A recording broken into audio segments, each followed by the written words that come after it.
All right. Well, let's get started because we want to be respectful of you guys and your time. And I'm sure we'll have some others that trickle in as we did have other people RSVP for this ticket playbook. But thank you for joining. I'm Denise Sickenetter. I head sales and service for Spinzo. Excited about our topic today of dive in the data. I will let Emmanuel and Kyra quickly introduce themselves and then we'll dive in. Hey guys, I'm Emmanuel Almagian. I'm the CEO of Spinzo. But as usual, this is not about Spinzo. It's just about using data for your ticket sales. Richard, and I am the Director of Sales and Marketing at Spinzo. Perfect. Feel free to chime into the chat with your name and your organization. This is a great opportunity for you guys to get to know each other and help each other out. If someone has a great idea, obviously want to share. So our topic today with regards to data, we wanted to kind of break it up and talk in a couple different kind of categories. So first in data collection, and then secondly, we'll talk about understanding and using your data. So I think first and foremost, let's dive into just talking about data collection and how there's so many ways that we can collect data. I'd love to hear from you, some of you guys, but I think first and foremost, I think one of the things that we sometimes take for granted is one of the easiest ways, and it's not in bulk, but a very effective way to collect data is just in the prospecting process or in-person face-to-face interaction. So in that process, if let's say hypothetically, if I am an HR director of a company, like what types of questions are you asking me beyond the fact that you're coordinating a company outing with me? Like, how are you engaging with the other pieces of who I am? Because I'm not just an HR director at a company, hypothetically, right? You know, if that's who I was, but like, how are you asking about their passions? Do they have pets? Do they have children? Are they married? What gym do they go? You know, like what kinds of questions are we asking or what types of things are we digging into that can then hopefully be fruitful later on? Does anybody have any good examples of some of the things that you ask that, you know, because there's obviously a line too of like, so what are you doing? You know, what do you do on Thursday nights? You know, you want to be cognizant of not being creepy, but you also want to try to collect what you can in the process. So I don't know if anyone has any good ideas of things that they've asked or had success with, or Kyra, I know you probably did a lot of this in your sales time too. Is there anything that you want to add? Yeah, I mean, you hit a lot of like the big ones. Do you have children? Where do they go to school? What sports are they currently in? You want to get as much information about the children as possible because there's a lot of group opportunity there. The gym one is a good one. But yeah, you have to be careful about not being creepy. You don't want to be like, what are you doing this weekend? And tell me all the places that you go to. But usually kids and pets are the big ones and getting school information or coach information. Any others out there that people are using? Or categories that we didn't talk about? Go ahead, Danny. I saw you went. Yeah, I was just gonna say, and we've been doing this for quite a few years now, but we actually partner with our like sponsorship department. And so we actually have a survey every month during the season that it's geared toward partnership, but obviously telling us some of those tendencies will help us kind of identify that type of person. And then our BI department is allowed one like bonus question is what we call it. So it may be the do you have kids in household, and that if they say yes, it break out into age groups, or it may be to your point, maybe like a ticket, like are you interested in, you know, tickets for next year? We kind of do it with whatever we want. It may be industry that they work in, but we're allowed to kind of pick that one bonus question from the BI side that can kind of help push any data we need, but it also curates that person. So it may be automotive would be the month like question, but knowing do they drive a SUV? Well, most likely more likely a family. And do they drive a sports car? Okay, that may just be like a courtside, a little bit higher income. Well, you can kind of infer some of that information by what, but it's helping sponsorship sell their stuff. That's all they really need it for. But then we can use that information to kind of curate those lists for ticket sales. I love that, Danny. That's fantastic. Like, just to your point, getting that information. If someone is driving an SUV, typically that means they have multiple people in the car with them often, There's not a lot of single people that drive huge SUVs. So that's fantastic and a great way to work, because one of the things that I was going to talk about later when we talk about using the data is sharing data cross department. And that's, you guys are already collecting data and then sharing it cross department that way. So that's fantastic. And I'm sorry, Danny, how often did you say that you're sending out those surveys? Once a month, but only during the season. Okay, cool. Any other ideas or things that are happening right now like that are working?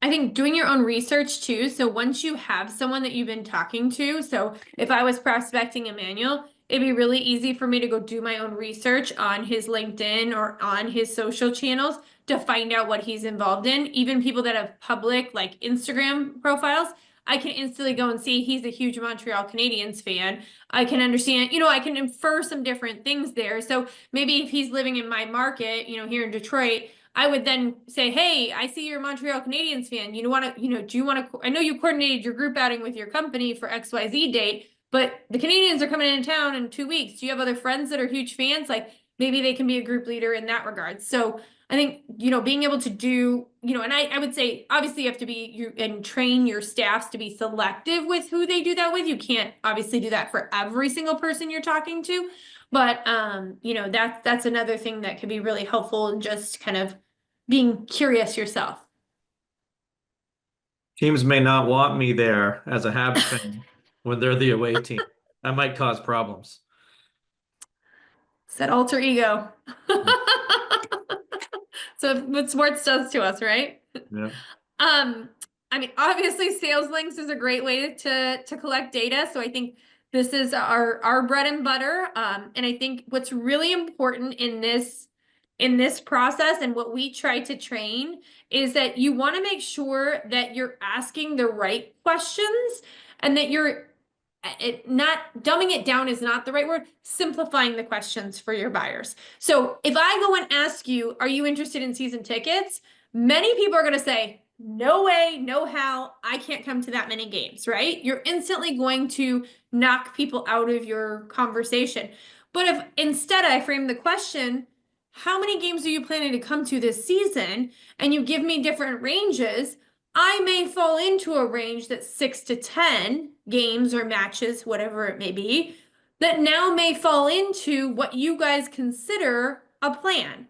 But I would have never rose my hand and said, I am interested in plans. So I think it's really important when you think about these questions that we simplify them and don't let the buyer make a decision that they don't have all the information to make. Does that make sense? Additionally, I think you can ask, questions to your point, Danny. I think you can leverage things through third-party platforms to ask questions that help sponsorship or that help your client. Like, getting that information may be helpful. So maybe if your client is, you've asked them about communication channels and, hey, how do you communicate group outings? And they're like, actually, we don't know which one works the best. Ask a preferential question, put it out there. Like, do you prefer to hear about these company events via text message, via intranet, or via email? And collect that data for your client and provide it back. That only helps you be more successful with their outing, but now you're doing a service to your client and they're more likely to work with you and help you with that. On top of that, I think also asking super tailored question to a specific promotion or specific group. So let's say you're doing a teacher education night. You want to ask all these teachers, what other educational programs, these are the list of all of our educational nights that we're having. We're having a DACA night, we're having a YMCA night. What other of these nights would you be interested in attending? And being super specific. That was my fire alarm. With your questions, I think is super important too, depending on which group you're targeting. Totally agree. And I know that David's on the phone and that OKC Thunder do that really well with their teacher appreciation or educator appreciation offer. And I think the other piece to that, Kyra, too, is that I know they do some things where they provide some complimentary tickets. And I think you can be more bold about the questions that you ask or you require when you're giving someone something for free. You know, I mean, think about some of the things that you've gone through to get for free. You know, have you had to jump through multiple hoops? And it's okay to make people jump through multiple hoops or ask and provide you data to be able to get something for free. So you know, keep that in mind as you do that. Like come again or bounce back offers, like could you make those questions a little more strategic too? So if you're doing a thank you and a come see us again offer, is that now the time that you ask this question, like, hey, have you ever considered, you know, season tickets? Because now you're at least 2 games or matches in. Like, did you know our season ticket packages start at X? So I think that's another option. Group leader rewards, can you ask renewal based questions? So like if you're doing a group leader thank you, can you start asking renewal type questions of them and gather that information and data? Hey, will you still be leading this group? Because I know there's certain groups that turnover at the top or turnover at the group leader role is very difficult or is very challenging to track. So asking them if they're going to be the group leader. You could maybe even ask your group leaders, hey, who else does, you know, do you know anyone else that does something like you and would want to be a part of this? Or if you're giving away free tickets for like a coach, name another coach that you'd like to give free tickets to. And okay, why wouldn't I want to put Kyra's name down? Because I know she also coaches volleyball hypothetically. And now not only is Kyra getting a benefit, but we're also getting a benefit of knowing someone else that's in our wheelhouse or in our prospecting list. So other thoughts on sales links or things, questions about some of the practices with those? Anything good with Anyone school else? districts? I'd be curious. That you've seen success in from other teams. Great question. I think, you know, the concept that Kyra mentioned about just kind of like asking about interest in other programs is a great thing. I think for school districts too, like, you know, could you ask them about raising their hand for the different types of subgroups that come within school districts? So like, would your choir be interested in singing the national anthem? Would your band be interested in being part of our you know, our drumline competition? You know, does your cheerleading team want to, you know, like breaking it down to some of the different opportunities, Nick, I think would be an option. You know, or maybe it's like, hey, do you know, maybe the question is more along the lines of, are you involved in one of the following? And then you list all the different types of like subgroups that you normally would be kind of targeting as prospects. So cheer, choir, you know, so like whatever it may be. And then they're checking those off. So then you can reach back out and say, hey, Emmanuel, you checked that you're involved in the choir. Fantastic. Like, you know, are you open to hearing more about what we do with national anthem singing or XYZ, you know, what other, you know, sing in the park or whatever programs that you guys have going on. So that would be my recommendation. Kyra and Emmanuel, feel free to jump in if you have any other thoughts there. Anyone else? I was just gonna say, I mean, I know you mentioned our educator offer already. But we've played with those questions very specifically to school districts for the past, I think, 3 years now. And what we landed on this year was pretty successful, which was district actual school, which helps us identify obviously elementary, high school, something like that, or some work for the actual public school district. But then we expanded it similar to what you said, Denise, but we specifically asked about our educator type events. So we spell those out. We do mention exactly what grades so that people, again, aren't just checking boxes because it sounds interesting when it doesn't apply to their age group. And then we added a new one this year, which was, are you involved in any other school event? Now we left it open-ended because a lot of them may list out like 14 things to help us identify events for next year. So we were actually like thinking through, it does help if we have a cheer event or something like that, but we're actually thinking through of like what organizations within schools are we not reaching, because there was a whole bunch they put in that we don't have events for. So that's a way to kind of almost prospect as well. Yeah, love that. Thank you, Danny. That's awesome. I think another opportunity is to ask if it's an education offer, if that parent is involved in any other fundraising initiatives at the school, could be for a youth sports team at the school, could be for a playground project. Oftentimes a parent is involved in those things. And if they are, then you could say, maybe we can help. You could put that into question. Then you could follow up and say, we could do a ticket offer where $5 from every ticket goes toward your playground project. So it's like you got the fish on the hook there if they're interested in raising money.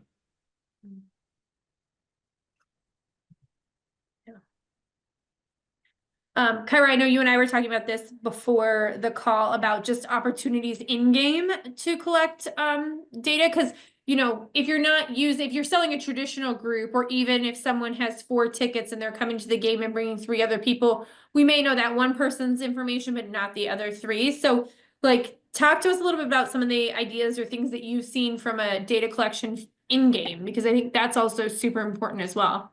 Yeah, I mean, I'm curious to see what's still working now, but I know every single game we had a sales table that had some sort of enter to win activation. So whether it was a signed soccer ball or a signed jersey, but basically encouraging people to come up to the table, fill out an enter to win, whether it's on an iPad or wherever it is, scanning a QR code. We ask all these questions to gather their information, and then they're entering to win this signed item. That was our #1 way to collect data at the games. Also, we would put a QR code up on the Jumbotron. It would be some sort of random question that had to do with the night, if it was a beer fest night, if it was a kids con night, whatever. And then we would collect that data that way by having them scan the QR code. So I'm curious to see if there's any, I don't know, really exciting activations or giveaways or any incentives that you guys do to have people give you their data at game days and what's working right now.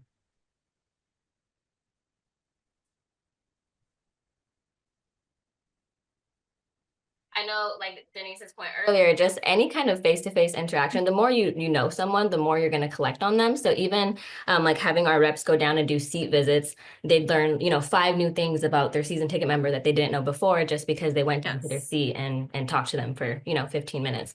So I think the importance of seat visits is like #1. But you can collect so much information by just meeting with your clients or meeting with your group leader at the game. For sure. Totally agree. I always like to think of it as like your client is like literally the cog in the wheel, and then all the spokes that come out of it are all their different like like what else are they, and however many spokes you can build based on a specific client. Like eventually that client becomes gold for you, because they are opening up. They're like, oh my gosh, I never thought about my alumni group, and you see them wearing a sweatshirt, a University of Arizona sweatshirt, right? And we play tomorrow in the Big 12 tournament. But you're like, oh wait, are you belong to the local alumni group? Like you just can start getting more information. I think to that point too, when you're in the sales process and you go and sit in someone's office, you can gather a lot of information about them too, based on like what they're displaying in their office. And that's all a part of the process. Anything else on collecting data? Any other ideas, thoughts, questions? All right, so here we go, transition. You can collect all the data you want, but it's useless if you actually don't use it. Like you have to put it and use it to make decisions, because you could have all this data sitting there. But I remember we used to have people fill out forms at all the different events that like our fan team would go out to, and they literally sit in a drawer. And it's like, wait, like we just collected all that data, we're not using it. So you have to use it. So a couple of things that that we wanted to bring to the forefront. #1, review it like routinely. Like you have to be following up on that data. So if you're not getting notifications or responses, if your third-party platform should have an ability for you to get notifications or responses on that data, or have reports that you can go into and see and mine that data. But it definitely is something that needs to be followed up on as soon as you possibly can, because just because I checked that I'm interested in X, who knows, 2 weeks later, I may not be coaching anymore, or the season may be over. So it's really important to kind of make sure that you're maximizing that data.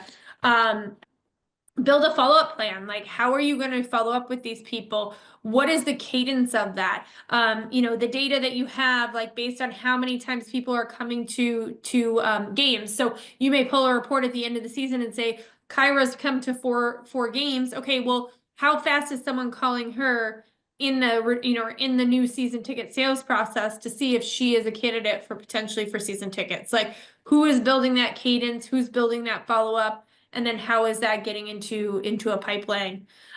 We talked a little bit about this when Danny shared her concept from corporate partners, but like, how is it being shared internally? Like, is that being shared? You know, is the data that's coming from partnerships shared to ticket sales and vice versa? How is the data from marketing being shared with sales and vice versa? Because many times this information is really important, or knowing and understanding where you're having huge success in different pockets of your market may be great places to put youth basketball camps or youth hockey camps or youth soccer camps. You know, there may be great different outlets where you want an opportunity to grow and you need to use that as a place to go into. I know, Amanda, you had some ideas on some of the follow-up and you know, reach out to some of these different types of categories of people.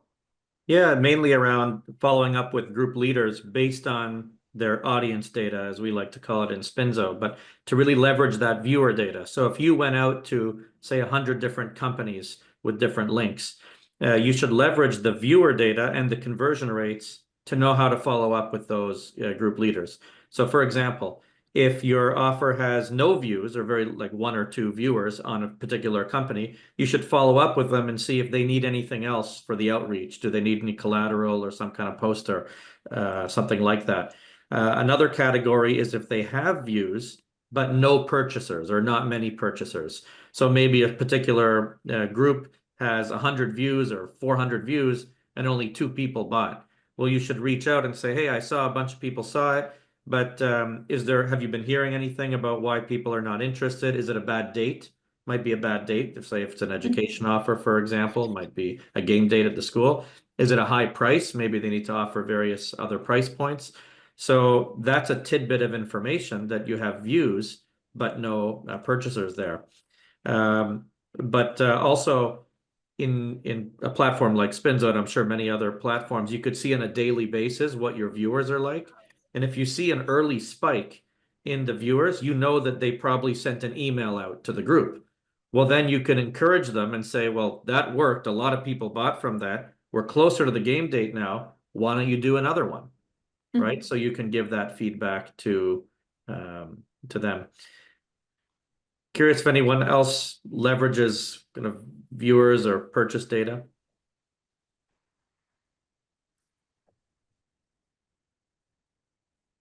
No? No? Well, another thing that I think is key is to look at the big spenders, and we talked a little bit about that previously.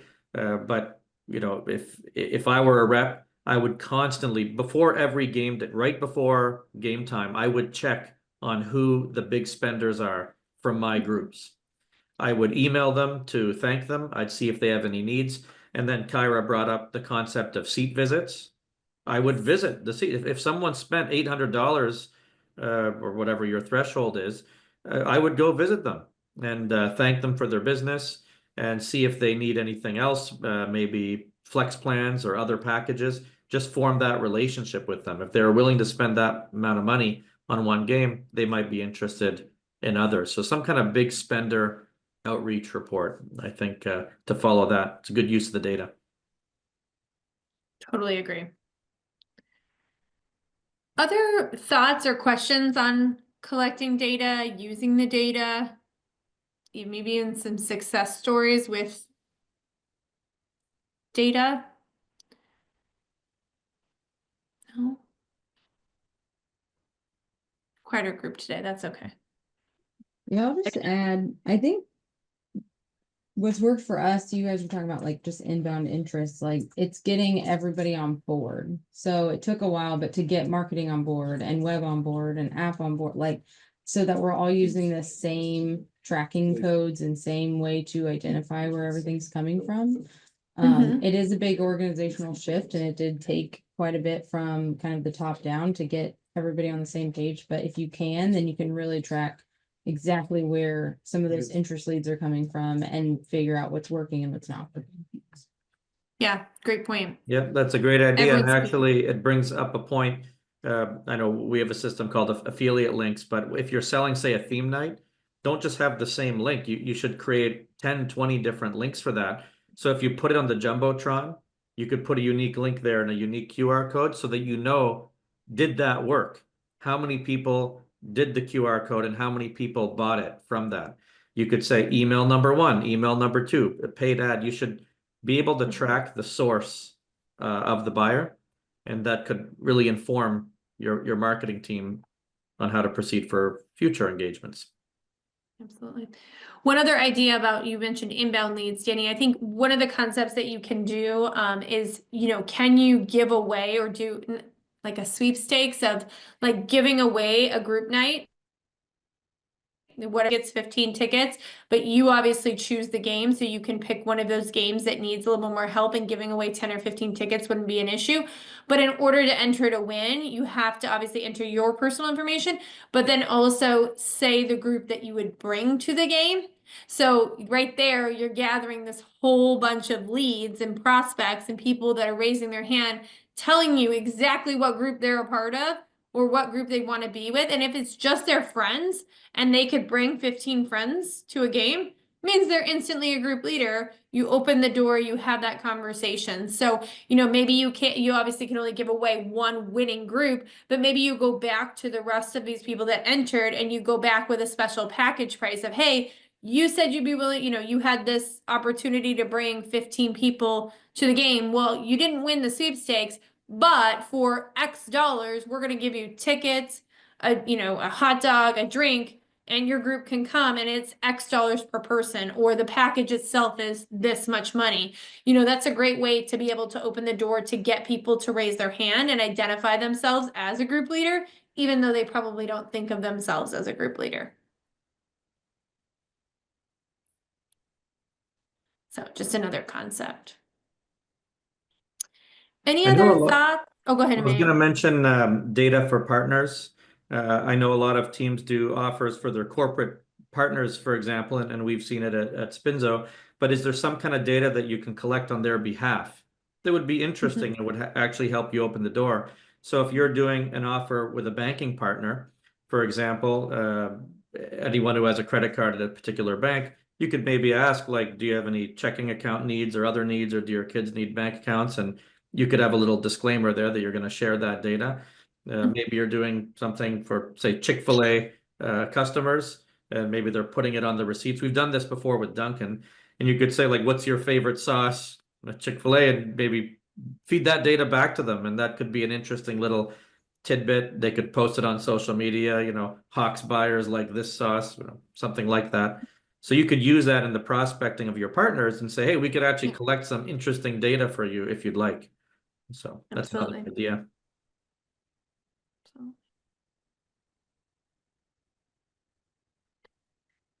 Any other thoughts, questions, ideas around data collection, using your data? I'd be curious on the leaderboard. We've tried to implement it a little bit, but like what success stories you've seen with the leaderboard? Is it youth teams competing against each other for a group experience, or is it a fundraising component? Where have you seen some success there? Yeah. Actually, so the last month's Ticket Playbook session was on gamification, and the video is actually on ticketplaybook.com to see there. We went into big detail, but yeah, Nick, youth sports, big one. You have youth sport, they're already competitive on the ice or court. So youth sports teams competing with each other, the top one, maybe they get to play at halftime or intermission for hockey, this kind of thing. Maybe they win fundraising dollars. On leaderboards, you could do fundraising leaderboards. You could say the top raising group gets maybe some additional money that the foundation could provide. Schools compete with each other. Nonprofits can compete with each other. You can have nonprofit day and literally have 50 or 100 different nonprofits that are local in your area, and they could all compete. And you could say the one that gets the most gets an additional $1,000 from our foundation, or an opportunity to fundraise on the concourse. So that would be a great use of the leaderboards too. And you're collecting data along the way of which nonprofit people are buying from. And I think you can take that leaderboard too, to Emmanuel's example, if you were working with a partner like Chick-fil-A and they wanted to get gauge of like whose favorite sauce, then that could Leaderboard. also be. You could also, Nick, too, like from a standpoint of using this type of data for your game operations department potentially, like, are they changing up the in-game process, and hey, what song would you like to hear most as a hype song during this game? And they could give you 4 or 5 that they are thinking about, and then like literally fans that are going through and like you could see like what songs in the lead, like what will be the hype song when the push comes to shove at this match. And you know, it could be, I mean, there could be some fun things that you do around that too as well. And that could be useful information for different departments. But yeah, Nick, I'd check out for the gamification stuff. I'd check out the last month on ticketplaybook.com. You can click on past sessions. We had a 30-minute session. You could send it to your team, and maybe they can get inspired with some ideas there. Awesome. All right. Well, thank you everyone for joining us today. This recording, to Amanda's point, will be on ticketplaybook.com in the coming days.